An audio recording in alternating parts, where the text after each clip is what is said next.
esas palabras soliosas entrecortadas, grabadas para siempre, quedó en mi corazón. Cariño inolvidable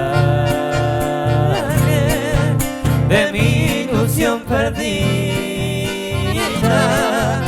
dijiste en tu partida que nunca volverás. Quedé con mi amargura, me acompañó mis penas, tu ausencia fue matando mi noble corazón. Y yo que había soñado con tantas ilusiones,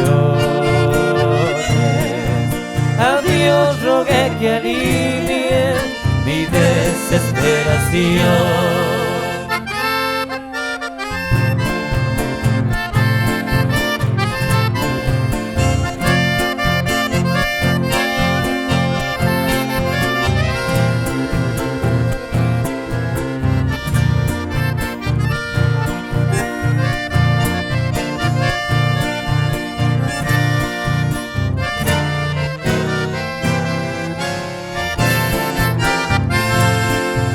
Háblame como siempre, decime cosas buenas, no vayas sin decirme lo que sentís por mí.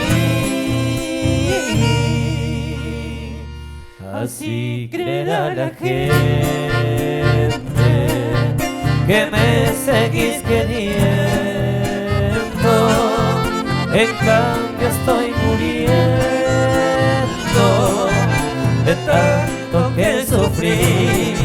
Quedé con mi amargura, me acompañó mis penas, tu ausencia fue matando mi noble corazón.